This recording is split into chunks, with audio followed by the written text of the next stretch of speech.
You're watching Your Money Live. Well, as we heard earlier, David Jone is tonight launching a new luxury show floor after a multi-million-dollar refurbishment at its Sydney Elizabeth Street location. It's one of a number of retailers employing more unique strategies these days to try and get the right customer experience. Let's unpack it all with retail doctor Brian Walker. We saw a little bit of this earlier. Brian, thanks for coming into the show. Pleasure. I guess this is all about the experience and trying to offer something new. What do you think of this particular offering from David Jone? Well, the department store sector globally is having a bit of a tough time. It's been in a bit of a malaise, and here in Australia it's no different. We've seen the rise of online shopping, on average 10%, but growing at double digits.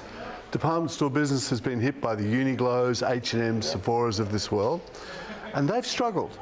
So this is really coming back to the heartland of what department stores are all about, and that's customer service, unique product, and creating the experience. So in that sense, hats off to David Jone, or perhaps shoes off. Yes. Do you think that it'll work and pull them out of the funk that it and Myer have been in lately? You almost have to divide the two in that sense, Chris. Certainly Myer are caught in this middle ground. They're having a very tough time of it, as Myer investors would tell us. Yes, exactly. David Jone, less so, but still problematic. Because as we turn more and more to what we call omnichannel retail, that is, we can go online, we can use social media now, of course, and the physical stores need to dial up the experience, a little bit like David Jone is trying to do. The question is, how do they do that with these big legacy networks of physical floor space? Yeah. And how do they do it when consumers are increasingly much more targeted, pre-researched, less of that long shopping trip? It's a challenge. Yeah, well, exactly. You're saying less of the long shopping trip, and there they are saying, oh, there's a champagne bar, you can hang out, you can browse around. Yeah, well, customer experience is the buzz term. It's all about this idea of increasing dwell time, experience. So what else are you seeing out there that's the same kind of thing? Oh, we're seeing lots of retailers having to do this. Lorna Jane comes to mind, the ladies' athleisure business, turning their shops at night time into yoga studios, Pilates studios. One of our clients runs training and educational sessions in the evening in the woodworking and homewares business. Super Retail have a teach yourself how to look after your car and that style of retailing. So they're really looking much more at creating atmosphere, experience, much more about expertise, service, a little less about the product. That bricks and mortar shopping no longer works, and now you have to do something else and also bricks and mortar shopping. It kind of like, I know the adapt or die situation is very real, but I mean, is it all a bit sad that you can't really just be a shop anymore? Well, all the numbers are showing us, and the insights work we do, that online will be something around that 22 to 25% on average by about 2025, okay? That means 75% will still be done in the physical stores, Chris. However, if you're in that middle ground, it's going to be very challenging. And we're seeing a real divide between buying and shopping. So buying is the domain of online. It's commodity, convenience.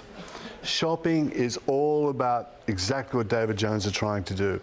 Bring us back into that experience of what it is to be human, fundamentally, and enjoy that social atmosphere. How are you finding the strategies when it comes to bringing the online world and kind of bringing it together with the bricks and mortar, using the things like social media? Are you finding retailers doing that effectively at the moment? I do. Here's an interesting example, Smiggle. Now, Smiggle, the children's wear fashion stationery business, is $250 million on fire. The social media context for that business is enormous. Kmart's revival. What do they do? They post examples of Smiggle product and they tell their friends and they rate it and do all that great stuff. So it's creating this social environment. We talk about omnichannel, and that is the idea that retailers have perhaps less physical stores, but those stores are really something, those we've described.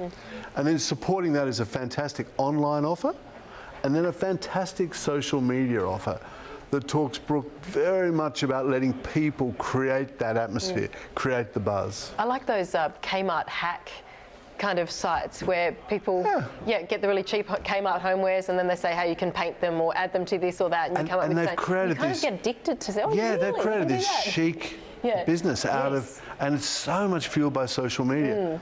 Super clever retailers. I think Kmart's been really good at that. Yeah, and others are following suit. So they're getting this idea that we trade for 24/7. We have a social media posting, if you like, that supports us, but that we never shut our doors in that sense. What about loyalty? I mean, you know, we all kind of seem to like Kmart because they offer us very low prices and kind of fun things to do on the social media and hacks and stuff like that. But, you know, to keep us coming back... Give me a cheaper price, I'll go somewhere else. Well, exactly, that's right. I mean, I'll just bugger off to the next place. I mean, how can retailers leverage loyalty, if at all, anymore? I was just thinking about how many loyalty coffee cards I had in my wallet at the moment. That's right. Exactly. I'm the same way. It's about an emotional connection. So brands are all about connecting emotionally, and that emotion effectively is to create a tribe. So great loyalty programs operate when I belong to a tribe that I identify with. So it might be a motorbike club, it might be a clothing tailor, for example. I'm not going to be emotionally loyal to my local supermarket. I really struggle to do that. I'll go to the supermarket because it's convenient, the price is right and the range is good. There's no great emotional connection, sorry Woolworths and Coles, but the businesses that build great emotional connection generate loyalty, and we know this because we do a lot of work in consumer insights and we see this. How much of your conversation, how many of your conversations at the moment are based squarely around Amazon being here? Is that, it's kind of had a slow start. Behind the scenes, what are you finding is the conversation? Oh, well, the interesting thing is exactly that. The trepidation before Amazon came here, now a bit of that was a bit slow. But we watch Amazon. Complacency, do you think? There's a sense of when's the big bang going to hit. Now, we study Amazon, we work with our international partners at Amazon. Every time Amazon go into another country, they take between 5 to 7 years to get going.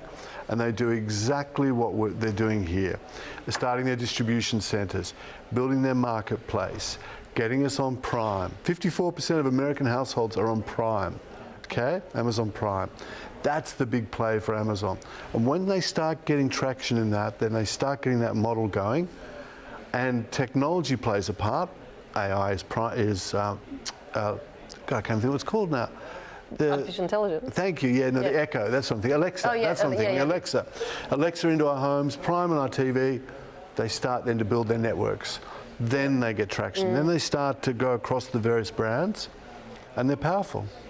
I just wanted to ask one more thing about loyalty, because we got stuck in, well, we had a look at CBA yesterday for getting in somewhat trouble for talking to, well, for going into schools and trying to get everyone signed up to their Dolomites campaign. We talked a little bit about Smiggle before. I mean, that's a brand that is very heavily reliant on young people. So is the idea still, when it comes to social media, which young people use, get them while they're young and you'll have them forever? Is that a plan in retail as well? It's interesting, isn't it? Because it all depends on the circumstance. I certainly think we always talk about lifelong customers, but how much of a reality that actually is, I'm a little less convinced. In the Smiggle example, I know firsthand, my daughters are into Smiggle on the Friday, the Monday they don't want to know about it. So, you know, the concept of loyalty is very, very particular. It's waning, isn't it? Brian Walker, the retail doctor, thank you very much for joining us in the studio. Thanks, Chris. Hi, I'm Brian Walker, CEO and founder of Retail Doctor Group. To succeed in today's fast-paced change of retail, talk with us or visit retaildoctor.com.au.